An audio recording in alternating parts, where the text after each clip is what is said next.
You going to mug me? Am I going to mug you? Is that gorgeous or what, eh? And I believe I can run a decent marathon. Download Veely now.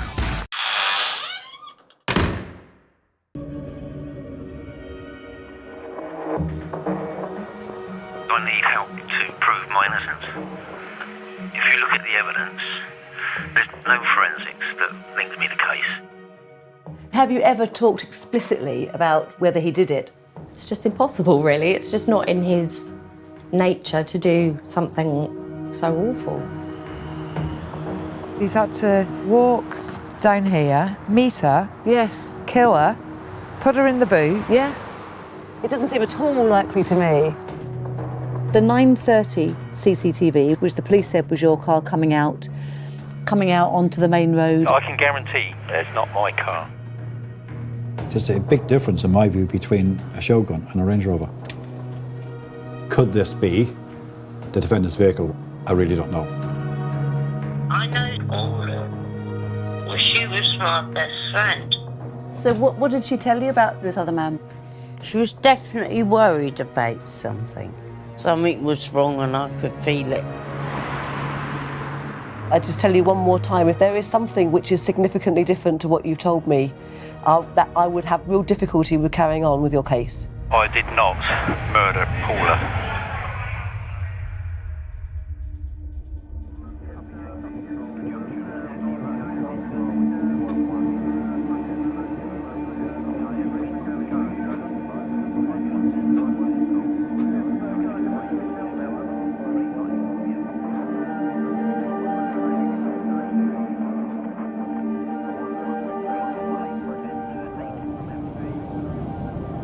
Where are we in the investigation? The prosecution say the CCTV evidence put Roger Kearney near the scene of the crime. There is still, however, an image of an unidentifiable 4x4 car, which Roger says is his. If true, that could actually support his alibi. Secondly, a friend of Paula's, a very good long-standing friend of hers, is adamant that Paula was having a relationship with somebody other than Roger Kearney at the same time, and importantly, that Paula was really scared of this man. I don't know how reliable that witness was. She didn't say anything like this at the time of the trial, and I haven't found anyone else who says that Paula was having another secret relationship. So it's not proof, it's just hearsay. What I've got to go and do now, I think, is look at some of the other significant evidence in the case. I want to look at the way Roger behaved in the days after Paula went missing. Mrs. Paulson's car was found 11 days after she'd disappeared. The court heard there was no forensic evidence, no blood, no hair, no fingerprints linking Mr. Kearney with the murder, and nobody saw him murder Mrs. Paulson. It wasn't long before police discovered she'd been having an affair. They interviewed Mr. Kearney. On several occasions in that interview, he referred to her in the past tense. And after she disappeared, his calls to her mobile phone soon ended. What's happening today? Roger's about to call me. I want to ask him particularly about his contact with Paula when she was missing. He didn't text her to say, "Where are you? Are you all right?" You know, she was missing for 11 days and yet no text from him asking where she was. So I want to ask him about that. And the second thing I want to ask him about is how he referred to Paula during the police interviews, because he kept referring to her in the past tense. And again, this is just at the time before her body was actually found, which suggests he knows she's dead already. So I want to ask him about that.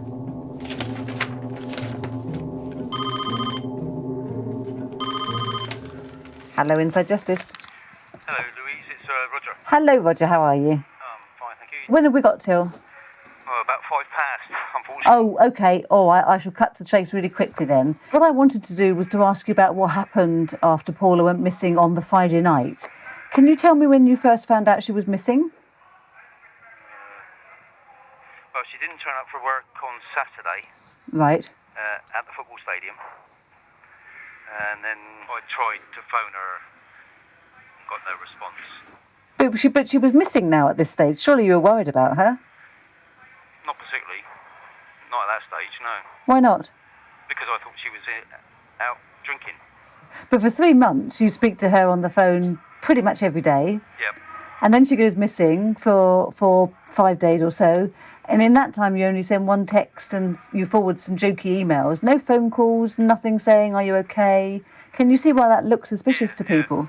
Well, like I said, I did try to phone her, but it just wasn't perfect.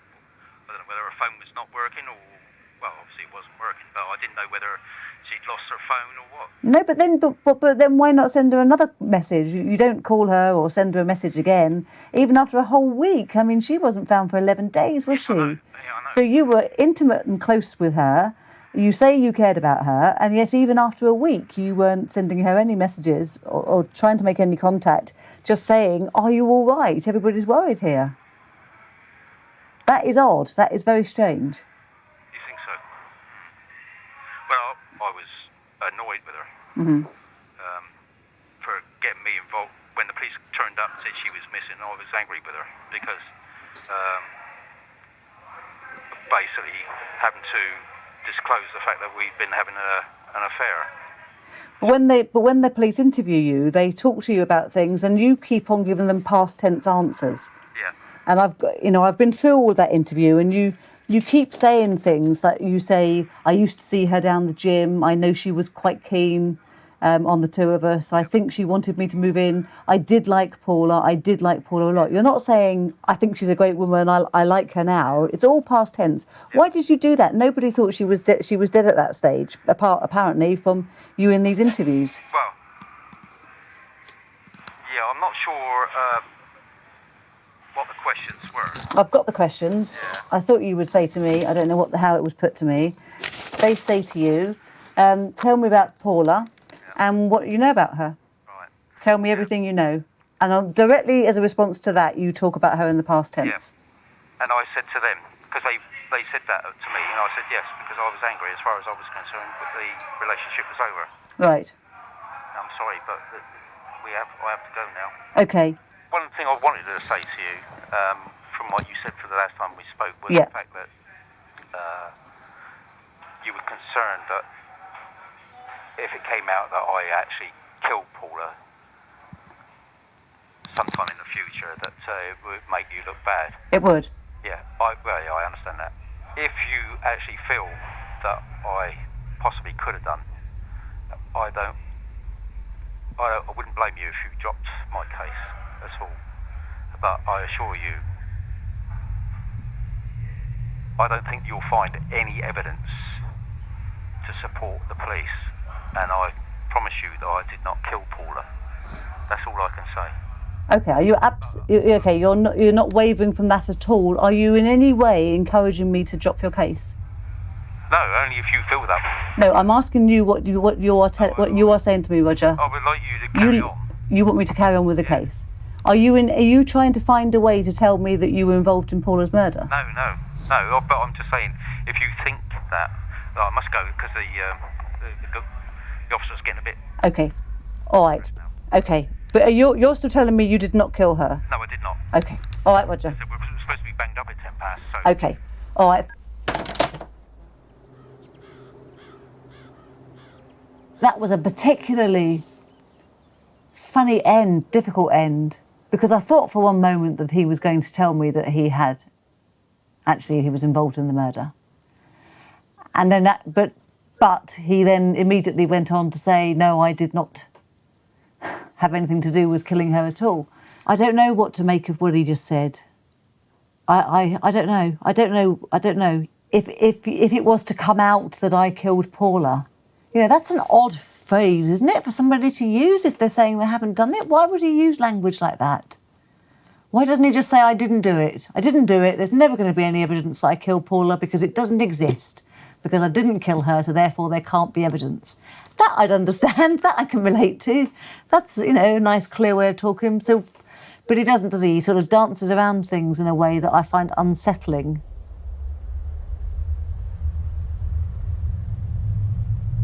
I think there are lots of unanswered questions about the case.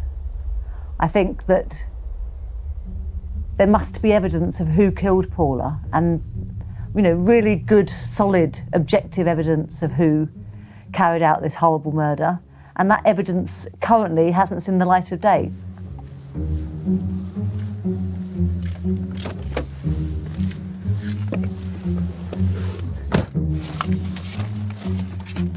So what are you going to do next? Now we're going to go and look at some of the forensic elements of the case, because for me there are some aspects to it that just don't add up. The prosecution say that he got into the car next to her and stabbed her repeatedly while she was sitting in the driver's seat. But when I look at the crime scene photos, there's hardly any blood on the front seats, which is where they said she was killed. I just don't understand how you could be stabbed 7 times and there be no blood or very little blood left in the front of the car. So I need to understand that. And in the boot of the car, there's a strange thing. There's a pool of blood found on a travel rug. And that doesn't fit with how her body was found. So I think I need some information on what the postmortem report can tell us about the murder.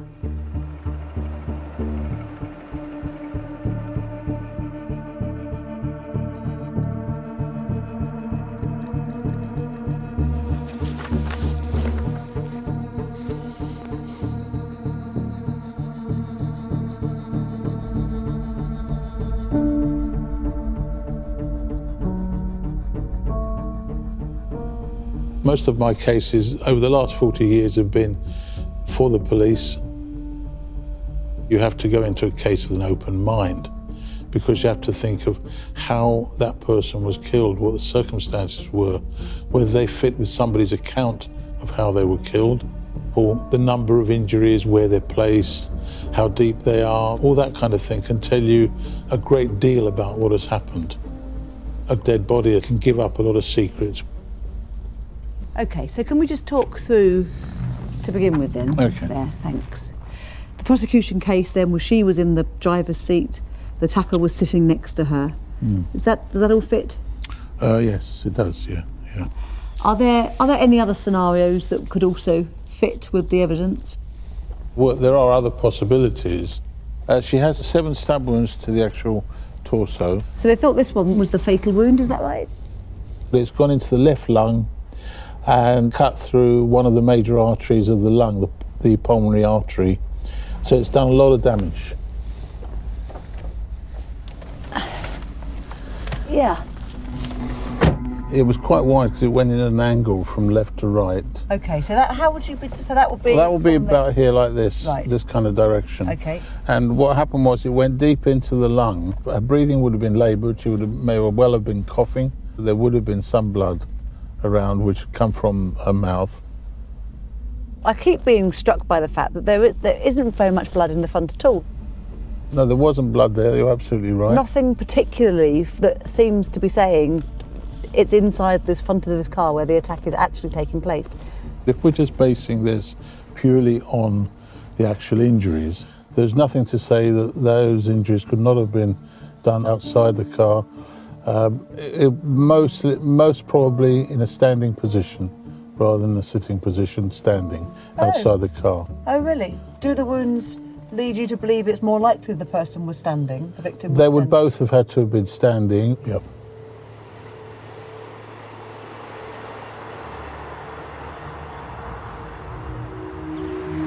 The prosecution have always said that he got into her car and stabbed her repeatedly while sitting in the front seat.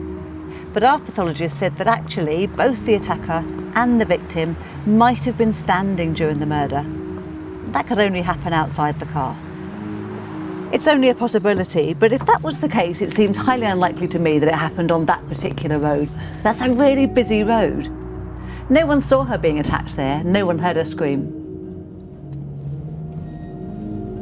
I need to go and talk to a blood pattern analysis expert. She's been working on lots of tests, trying to work out whether or not Paula Poulton was definitely murdered in the car. That's the key question.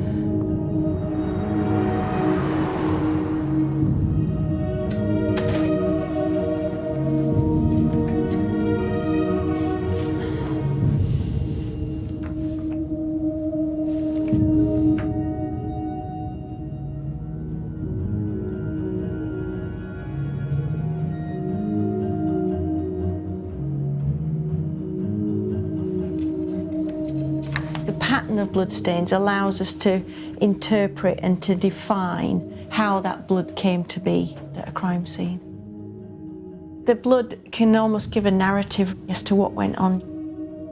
If I sustain an injury, which for example to my neck, then blood may spurt from my body and that will create a very distinctive pattern.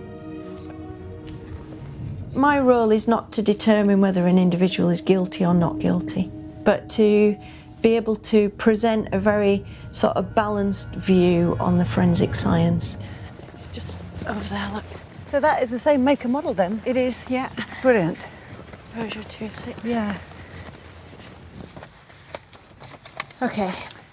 The scientist at the time described that the interior of the car was examined for blood staining, and she says that moderate blood stain was detected on the inside surface of the window, handle and door of the driver's side. Small areas of blood staining were found on the driver's seat, the indicator, the steering wheel. So it seems to me, looking at the photographs on where the blood is, there doesn't seem to be an awful lot of it apart from those bits that you've That's mentioned. right. Is that surprising? Not to me, really. The absence of heavy blood staining, let's say, doesn't mean that she wasn't attacked here. Okay. Because she was wearing very heavy clothing, she had multiple layers of clothing, so it's entirely possible that she could have sustained those injuries without enormous bloodshed. Okay, so do you think she was killed in the front of the car? Not necessarily. None of it is described as being spatter. Right. So it's indicative really of there being sort of contact blood staining throughout. Small areas of blood staining were found on the driver's seat, the indicator, the steering wheel, the bottom edge of the gear stick, the dashboard on the passenger side, and the outside lower edge of the glove box. These are all surfaces that one would naturally touch if kind of, moving around in the car. Or driving it. Or driving it. Precisely. So is the fact that blood was found on the steering wheel suggestive that somebody wet with blood has driven the car? It could be. Is that likely then, do you think, to be the attacker? It could very well be. It's certainly something that should be considered, and it's something that we can't entirely exclude. What about the blood on the travel rug that's in the boot? Have you got any thoughts on that? I've got a photograph. So it'll just give us a kind of representation of items as they were in the boot. Yeah. And her position was kind of on her left. Yes, laying fetal. In a fetal sort of position in the boot.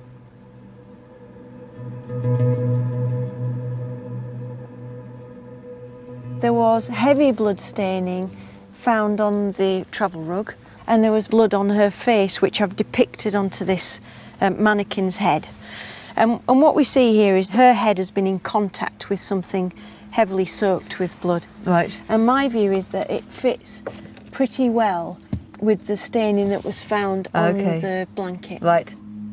If I was to put you in the boot and I sort of scooped you up with my arms behind your knees and behind your shoulder and put you in, you'd obviously be quite heavy, but I almost might sort of roll you in. Yes. Which would satisfy It would, that would fit, wouldn't it?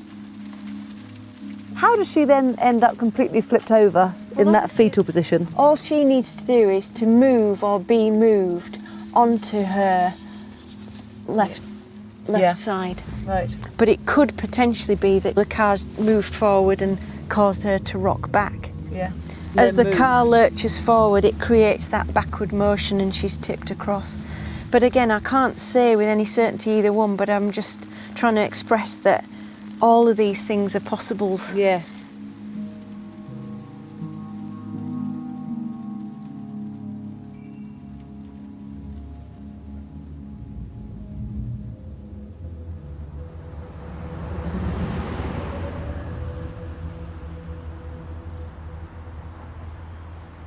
Well, the prosecution have always said the murder took place here, immediately after she went missing.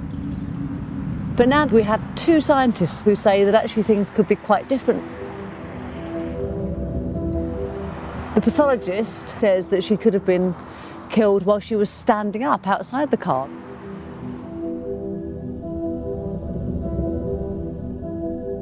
The blood pattern analysis expert said that the blood on the steering wheel and the gear stick might suggest the car was driven by the killer after Paula was stabbed. So the question is, does all this forensic evidence mean that she was killed somewhere else?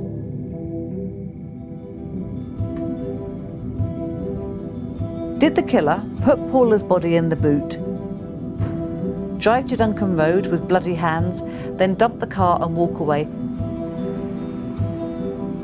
That's a possibility. In fact, that's exactly what people thought when she was first discovered.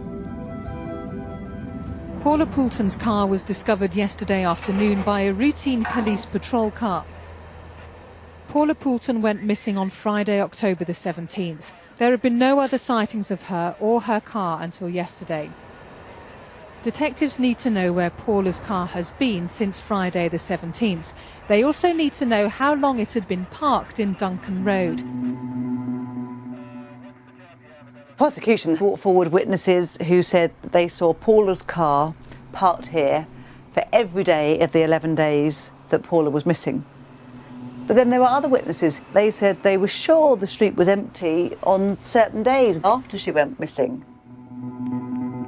How long the car was at the train station is really key, because the entire prosecution case revolves around Paula being murdered on this road sometime before 10 o'clock on the Friday night when she went missing.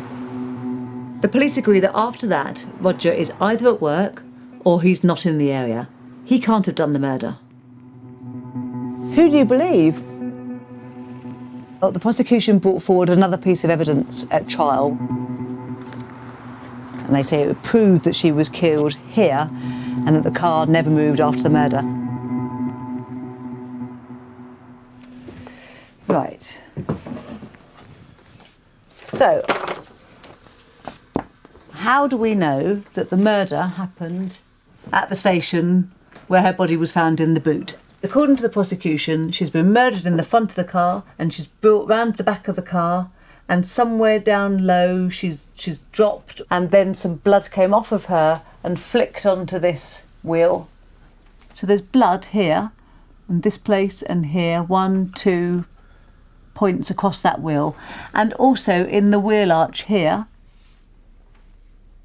I'll do a really basic diagram. So this is your wheel arch, right, and here's your car tyre. So the experts found there was blood here and here and here. So that all was a nice straight line. Being like this, all lining up with that fixed wheel arch, told the experts that the car had not moved since the blood got on the tyre. But if you look at the local news footage, which was filmed at the time, I think you can see a problem with that.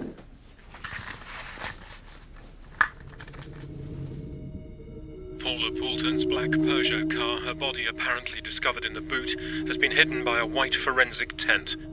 Now the black Peugeot is on the point of being taken away. Forensic officers have been conducting one last search of the immediate area before this road is finally reopened. The car had been put on the tow truck, and once it was up on that tow truck, that's when the experts spotted that there was blood on this tyre. The recovery truck guys said the handbrake was on, the wheels did not turn, they merely slid along the ground. I don't think what the recovery truck driver said about the wheels only sliding and not moving is right.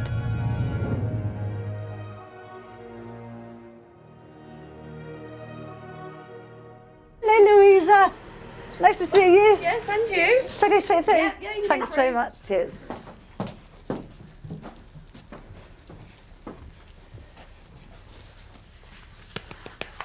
One particular area is all to do with whether or not Paula was killed at the scene, whether it all happened there at the station road, as the police have always said, and then immediately put in the boot and left there for the whole 11 days. And that sort of prompted us to look then at what the evidence was like on the wheel of the car, because it's the blood on the wheel that really totally nails it for everybody. Right, okay. That's all good evidence, and that all fits really well, providing the car wheel was in the same position on the road as when it was on the truck. Now this is going to require some concentration because it's quite hard to see. Okay. So this is the vehicle being recovered.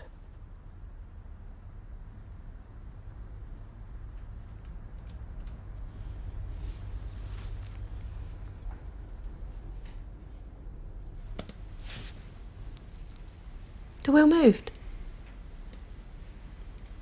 Did I see that, or definitely moving?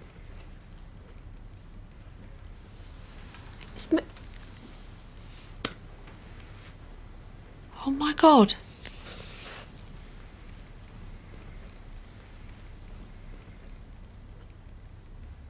The wheel that we can see that's moving is the front wheel.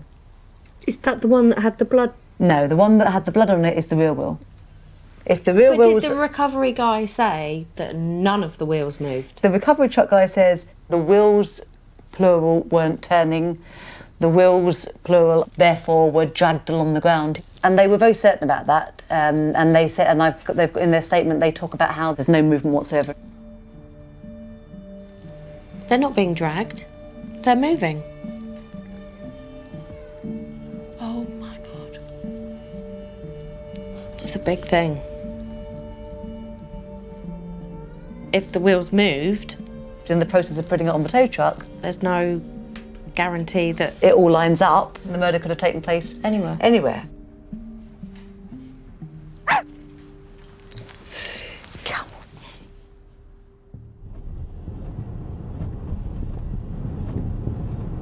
on. So this is potentially really important, but I've only seen the front wheels moving. And they said in court that the handbrake was on. So I need to go and do some tests. I've got to go and find out whether the back wheels would move too. I'm trying to find out, on a Peugeot 206, what happens when you've got the handbrake on to the wheels? What happens to the front wheels? Okay. First of all, do they turn? Do they The front wheels will turn on that particular model, yes, because Okay. the handbrake operates for the rear wheels and the rear wheels only. Okay, and for the back wheels, is the handbrake's on? The handbrake's on and the handbrake's efficiently and working correctly. The wheels will lock in a position and can't move with the handbrake being on. Okay. What if the back of the vehicle is lifted to go onto a recovery vehicle?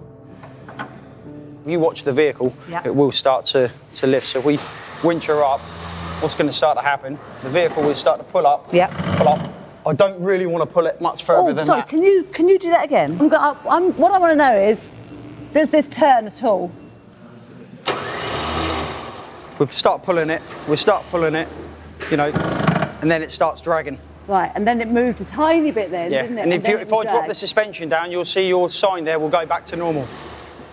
So I've not actually rotated the wheel, Yeah. I'm pulling the suspension But it hasn't up, gone turning back exactly to normal, has it? Because that started off like that, didn't it? It did drag a little bit Started then, off though. straight, and Yeah. then it dragged a little bit.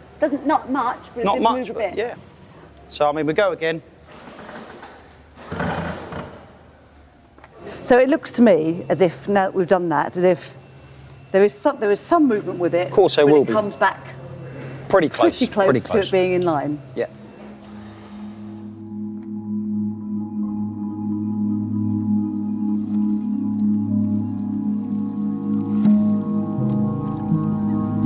Well, that's disappointing. That would have been a massive breakthrough for us on the case. You know, there's already been a huge police investigation already, so to try and come up with something entirely new is really hard. But we've just got to keep on going. We're going to look for the next piece of evidence and we're going to see where it takes us.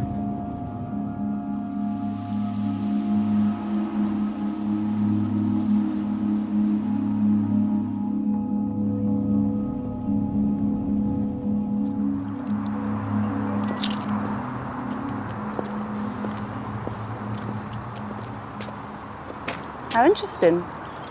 I've had a text.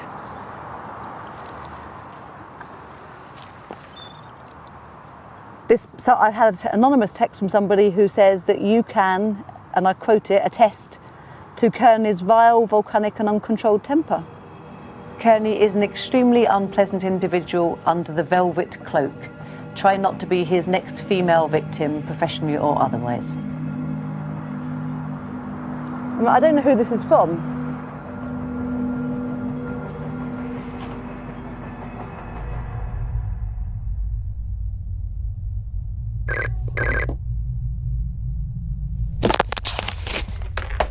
Hello. Hello, Louise, it's Roger.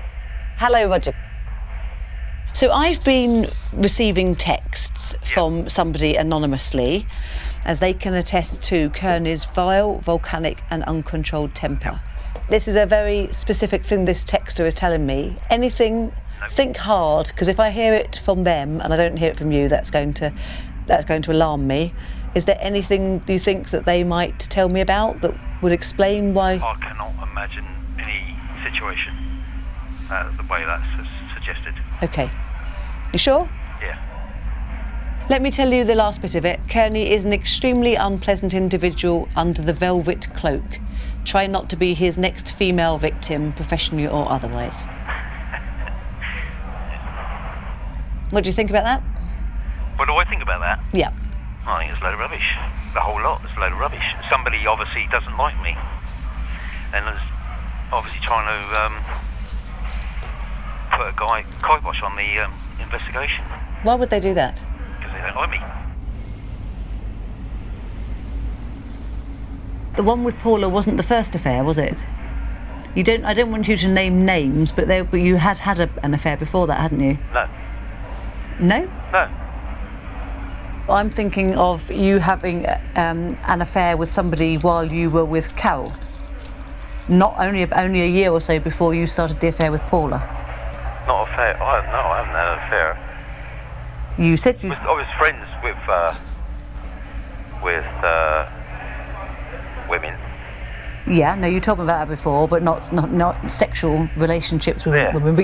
But during your... I've not had any sexual relationships with any women. You told the police you did. Did I? You did? Oh, hang on. Yeah. Yes, I did. Sorry. What was her name? So are you now saying you did have sex with her? Yes, I did. Yeah, sorry. Yeah. Well, how could you not remember that, Roger? Because I no idea.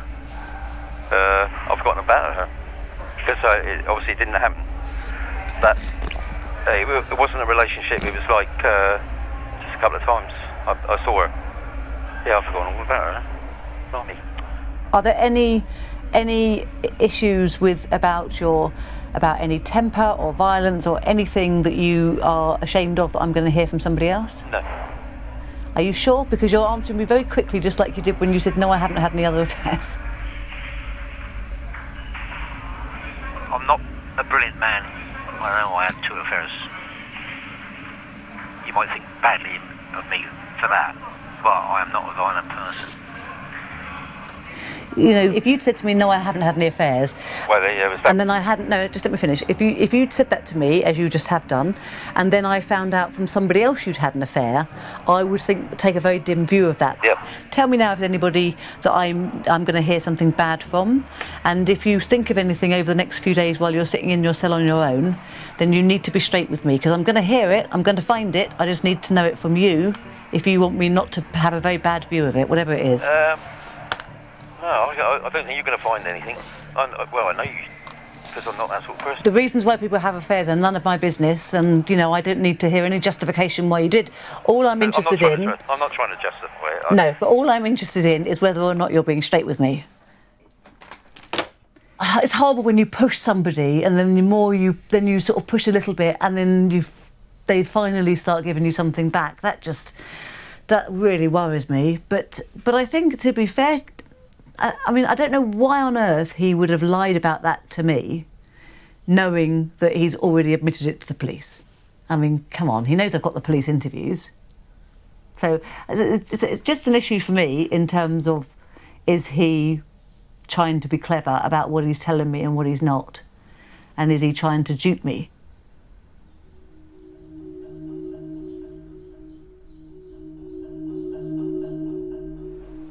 Roger Kearney told the court he had an affair with Mrs. Poulton because he thought she wanted a bit of fun, and that he went along with it. Nigel Pascoe QC told the jury they may find Roger Kearney's conduct unattractive. He said there's a word sometimes used, love rat. But he added there's a world of difference between a court of morals and a court of law, between having an affair with a man's wife and killing.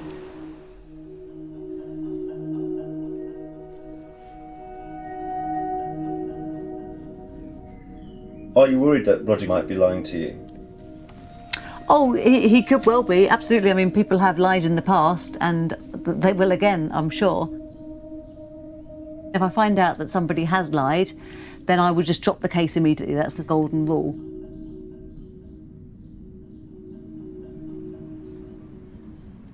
I have said to him right from the very start, I'll follow the evidence wherever it goes. If that shows that he's innocent, good. If it shows that he's completely guilty, then so be it. You know, I'll follow the evidence. I'll keep going until I get to the truth. It's 8 months since 40-year-old Paula Poulton was found stabbed to death in the boot of her own car. Police divers search for clues to catch a killer, picking out items as small as cigarette lighters, hoping that clues lie hidden beneath these quiet waters. In particular, they're looking for Paula's car keys, her mobile phone and one of her flip-flops. It's strange that some crucial evidence was never ever found in this case.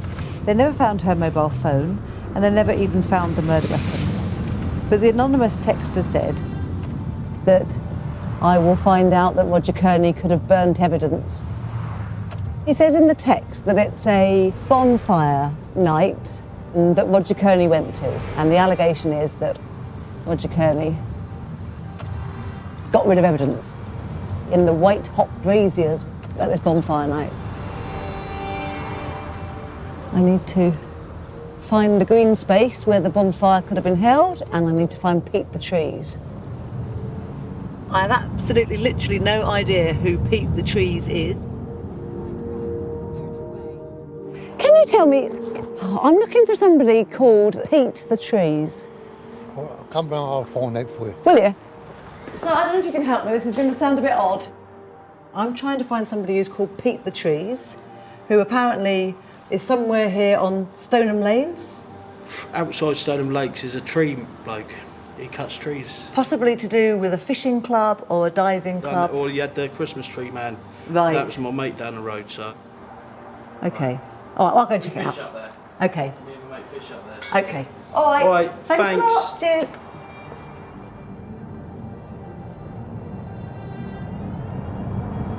So what are you looking for now? Church. Is that it? Gosh, I'd never have come down here, would I, if I hadn't spoken to him?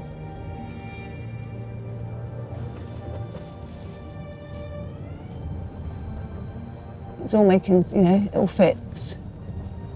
Oh, here we go. Private. Warning, covert CCTV in operation. Private land.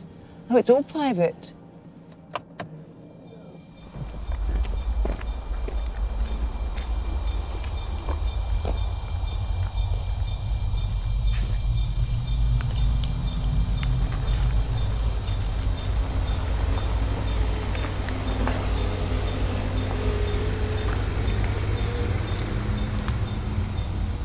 Go, oh, hello. Are you by any chance Pete? Everybody seems to know me as Pete the Tree. Yeah, I just don't know why. I'm doing an investigation about a murder case. A woman was killed and she was found in the boot of her car. Was it near a railway station? Exactly. Swanwick. I remember that, yeah. Yeah. I remember that. I got an anonymous text who said, you should go and speak to Pete the Trees to see how easy it might have been to completely incinerate the missing physical evidence in the white hot braziers of his annual fishing club bonfire. The knife, you know, that was used in the murder. Well, I the would have found victims. that when I clear up. I would have found bits and pieces like that, anything metal. Strange because there's such a lot of detail in I it. can't see anything going on here because I'm here from when it starts till when the fire goes out. He was called Roger Kearney. Roger who? Kearney, or Kearny. So let me show you. I just need to do two things. I need to find a picture of him. I might know his face. Here he is. I don't recall seeing him at the barbecue. Has there ever been anybody acting strangely, suspiciously? Has anybody ever spoken about somebody who was a bit odd? No. All right. Thank you. Come on, then. I'm very pleased to meet you. Thank you. All right. Bye-bye. Bye-bye.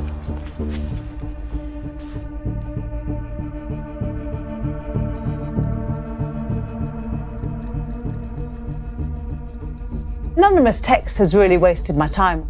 Everything that I've checked out doesn't stand up, doesn't go anywhere at all. I think it's just vicious gossip from somebody who is trying to be meddling. So that's the end of it. So what now? I really don't know whether Roger is innocent or guilty, but I do think that after looking again at all of the evidence, there are really strong reasons for the judicial system to look at this case again. But getting that to happen is not going to be easy. The only way you can get back to the Court of Appeal again is to go through the Criminal Cases Review Commission, the CCRC. You need to try and convince the CCRC that there's merit in the case.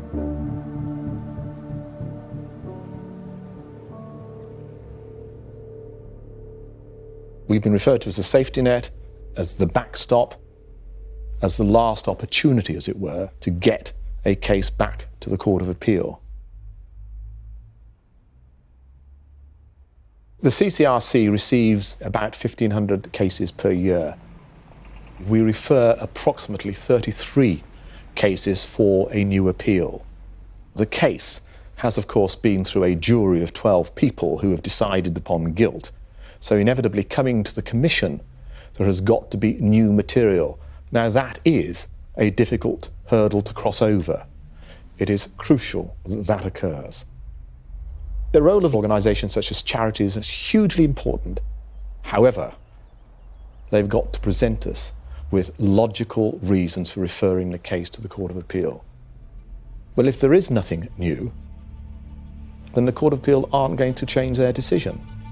The courts don't like overturning convictions. It's difficult for them to do so. So you have to find something that's legally new.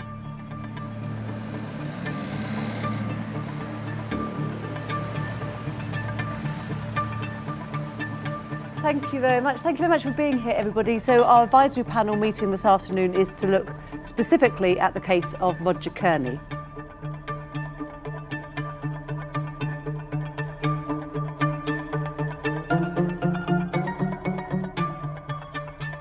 It'd be really great if the main aim today is to go through the forensic evidence and to see what possibilities there are for us now in reviewing this case.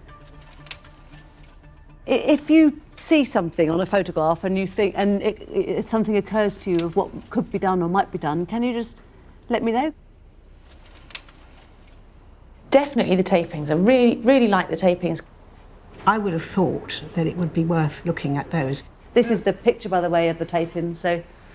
So these tapings were taken for the purpose of looking for fibres. But obviously, if you stick a tape onto something and take it off, then you don't just pick up fibres with it, you'll pick up biological material, potentially. DNA? Yeah. There have been samples recovered from the back area of the knees of her trousers, under the arms of the coat, which are, you know, if I was going to lift someone into a car, I would put my arm behind the knees and around the shoulders and try and get them in there. So that seems to me a very proper place to look. So that DNA from the perpetrator is actually still happily sitting on those tapings. Whatever was on there will be on those tapes. Yeah. The carrier bag. We wanted to have another look at that. This is the carrier bag then, which was found in the boot underneath the victim's body. She'd been shopping at Tesco's, we know, just before she disappeared. Tracy, can you talk us through, you've done some work on this, haven't you? Talk us through what you found. It's wet blood deposited on, and we think that there's some sort of detail in there that's from a male. I think it would be worth finding out who that male was. Detail in Area 5, which is the one that you were discussing, was formed through a combination of wet blood on the hand and hand into wet blood already on the carrier bag. So it's a deposition of blood from the hand. A blood-stained hand, which is then put onto the surface. Yes. They were able to say definitively not Roger Kearney's. There's a finger mark on there that's from somebody else. Does that potentially tell us who the person is? If it's wet blood on somebody's finger and that's been placed on the bag, that's somebody that's interacted with the bag after the victim's been injured. I don't suppose any Y chromosome testing has been done, which would be important to try and pick up any male contact. Could that be done in 2008? That's when this...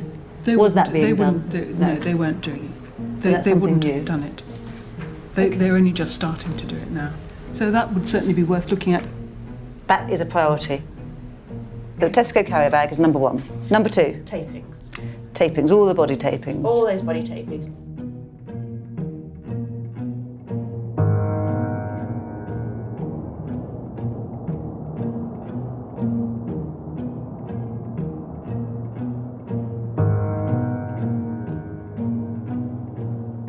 So there's a partial fingerprint in blood on the carrier bag. The carrier bag that was bought by the victim not long before the last known minutes of her life. So we could have a murderer with blood on their hands who's touched that bag. And now we have the technology to identify that person.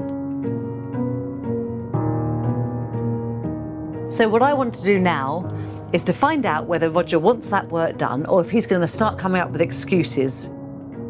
It's a final test really for him. So I need to find out whether he's willing to pay a lab to do this work. Then I'll find out whether or not he wants the truth to come out. If he doesn't, for me, that's the end of it.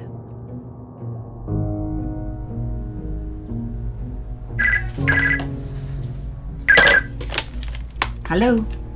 Hello, Louise. Roger again. Hello, Roger. Thank you very much for calling again. There is some potentially hopeful news. There was a fingerprint that went into blood on that carrier bag that was found with Paula's body. Yeah. So that's the next step. Make sure that all the possible forensic work can be done that is done. You want everything done, don't you, Roger? Yes. Absolutely. Okay. Yeah, I'm quite happy to pay towards what I can. Good. And what we're always doing is just trying to find the identity of the killer. I'm not looking for evidence to clear you, as that's not the way I go at it. I go at it looking at, I just want evidence of who has done this. Yeah, absolutely. That's what I... So I'm not asking closed questions, I'm looking to identify the murderer. And that's what you're prepared to fund, is it? Yes. Good. Okay, Roger. All right. So I didn't do it, so... Yes, and if I can prove that somebody else done it, even if they don't get somebody else for it, but if the evidence shows that I wasn't involved, I'm quite happy to fund it. Okay.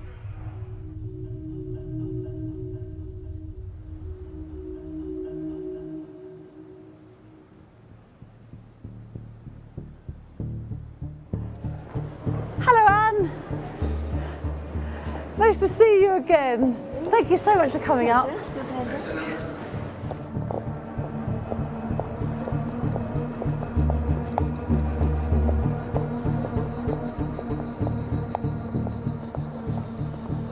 Oh, thanks very much for coming in today, coming up to Birmingham for this today. It's brilliant of you to give your time and expertise to the case.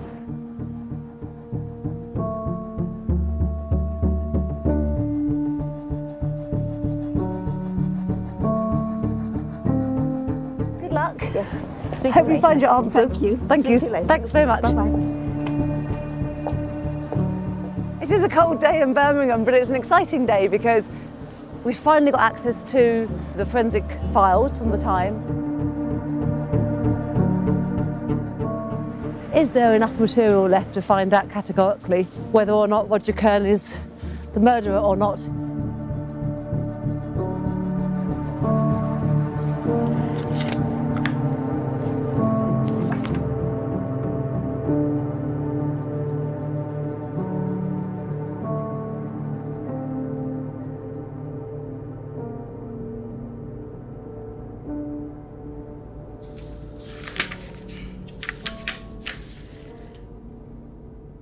So Anne, have you been able to find out any information about the one-to-one tapings? They appear to have been destroyed. Unfortunately, they've been destroyed. So those original tapings, the one that we were sort of calling the eyewitness, if you like, the person who actually put they've been destroyed. They seem to have been destroyed. Yes. Is that categorical? Is that absolutely definite? As far as I've been able to establish, yes, it is. And that's something you've learnt today? Yes, it is. Yes. It doesn't look as though we will have access to those. And in a murder case? They've definitely gone. Who owns those? Well, they're police exhibits. Maybe the police can give a fuller answer or an explanation, but then don't the police retain them? I'm afraid I can't answer that. Well, but this is a murder case, though. Why would exhibits have been destroyed? Well, I've no idea what the police policy is on exhibits. Do we know what's happened to the carrier bag? No. But presumably that would be a police exhibit too? Yes. As would the clothing, everything. The handbag, the car tapings. They would all be police exhibits. So we could be in a position where all of those key exhibits are no longer in existence. That would hold the answer to who the murderer is have been destroyed? Yes.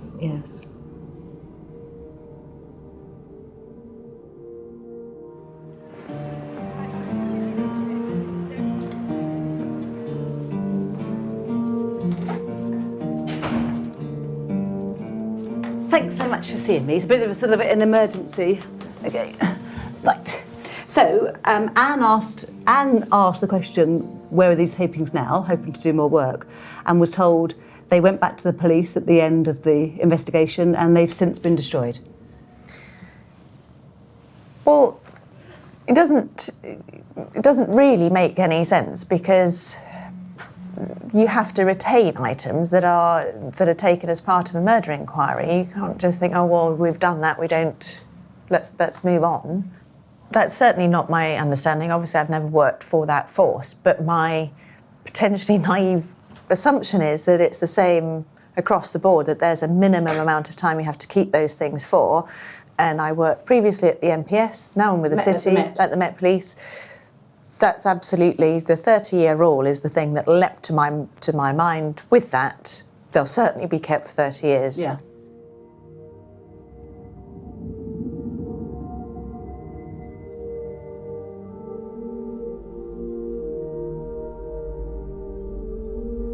Everybody I spoke to was really surprised that this had been destroyed. If it's happened and somebody must have made a conscious decision, somebody's got to sign a destruction order or something or other, and it's not common policy. Certainly for the miscarriage of justice cases that we've looked at before, there's never been any other case that we've come across where they say we haven't got them because we got rid of them.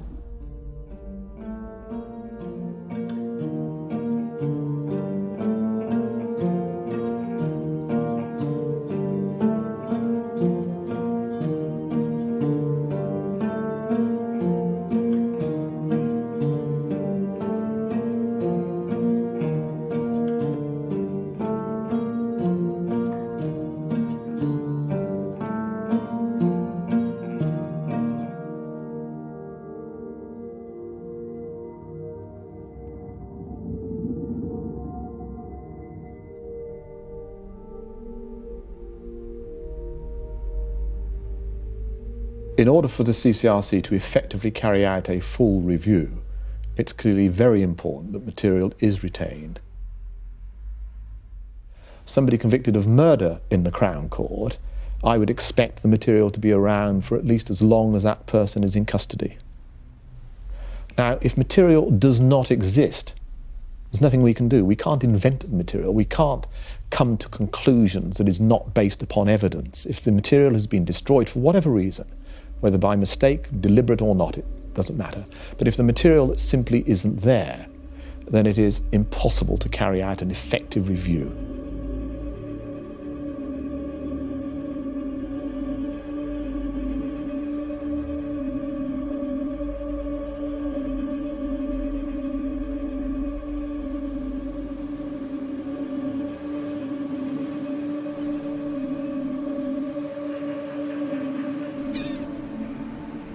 We've had some bad news in terms of the exhibits.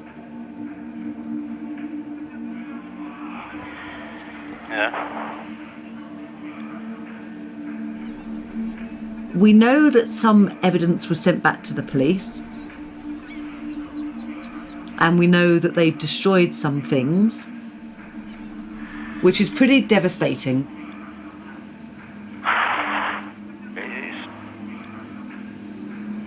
There was a guy in Southampton who was convicted of a murder. He did 27 years and then managed to prove that he could not have killed this woman. Can afford 27 years.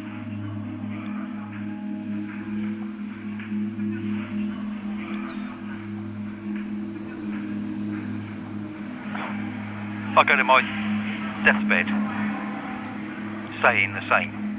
I did not murder Paula.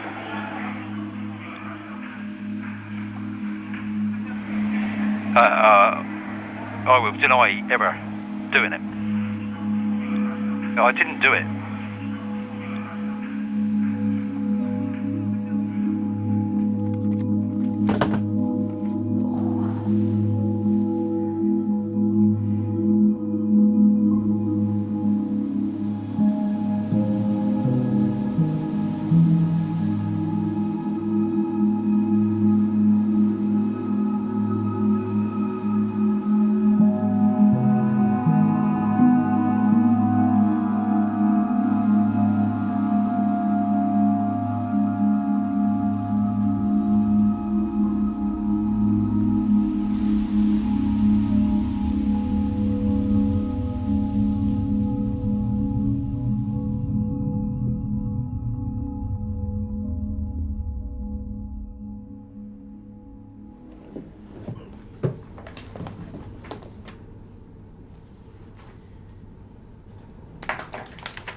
That's finger marks. Where have we got the same 4 series number for all the tapings and things from the car?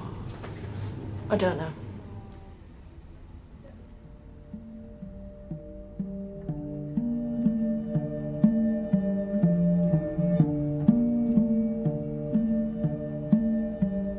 So when the carrier bag was examined for fingerprints, they took certain precautions during that examination and they recovered samples. So what do we know about where the sample was last known to be? Well, our last record of that sample is it was stored in a freezer within the Forensic Science Service.